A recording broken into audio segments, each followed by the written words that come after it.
நம்ம வந்து மனித கண்ணோட ஸ்ட்ரக்சருக்கு வந்துட்டோம்.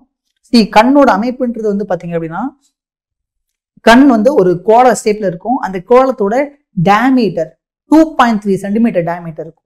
ரைட்டா, கோள வடிவத்துல இருக்கும். அந்த கண்ணுல ஸ்க்லீரா அப்படின்ற ஒரு வலிமையான ஒரு சவ்வு இருக்கு. இந்த இருக்கு பாங்க, சிலியரி அப்படின்ட்டு. ரைட்டா, இதான் வந்து பார்த்தா அப்படின்னா இந்த இடத்துல இருப்பாங்க இந்த சவ், இதுதான் ஸ்க்லீரா அப்படின்னு சொல்லிட்டு சொல்லுவாங்க. ரைட்டா, ஸோ அப்போ இந்த ஸ்க்லீரான்றது கண்ணோட உள் உறுப்புல பாதுகாக்கிறதுக்கான ஒரு சவ்வு மாதிரி பயன்படும். இதை தவிர்த்து வந்து பாத்தீங்கன்னா கார்னியான்னு சொல்லுவோம். கார்னியான்றது வந்து பாத்தீங்கன்னா விழிக்கோளத்தோட முன்பகுதி, அது ஒளி ஊடுருவக்கூடிய ஒரு மெல்லிசான ஒரு படலை மாதிரி ஒரு முன்பக்கத்துல இருக்கும். இதுதான் வந்து பாத்தீங்கன்னா கார்னியான்னு சொல்லுவோம். அங்க இருக்குப்பாங்க இந்த பார்ட். ஸோ இதுதான் கார்னியான்னு சொல்லுவோம்.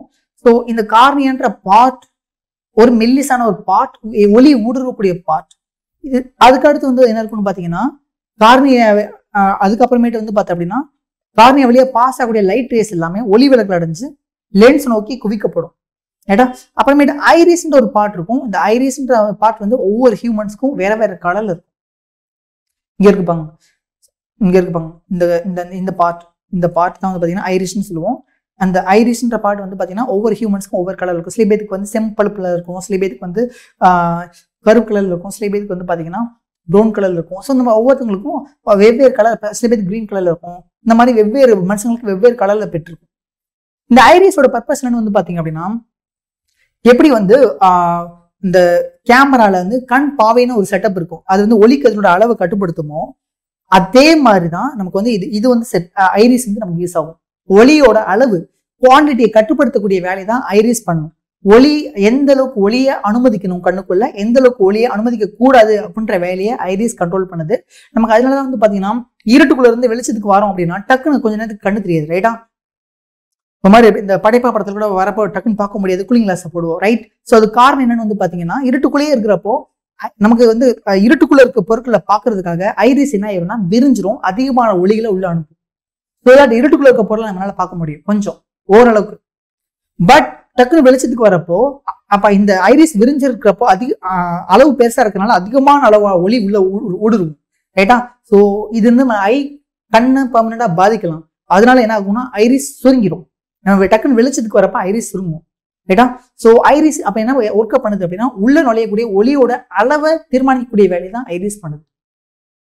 ரைட்டா, ஸோ ஐரிஸோட சென்டர்ல தான் வந்து பார்த்தீங்கன்னா கண் பாவை இருக்கு. ஸோ இதுல தான் வந்து பார்த்தீங்கன்னா ஒளி கதிர்கள் வந்து இது மூலமா தான் பாஸ் ஆகி விழித்திரையை பெய்யப்படுது. விழித்திரையோட இன்னொரு பேர் தான் ரெட்டினான்னு சொல்லுவோம். இது நம்ம கண்ணோட பின்பக்கத்துல ஒரு சவ்வுனால ஒரு பார்ட். அந்த சவ்வுல தான் வந்து பார்த்தீங்கன்னா எக்கச்சக்கமான அந்த ஆப்டிக் நர்வ்ஸ், நரம்புகளை நிறைய கனெக்ட் ஆகும்.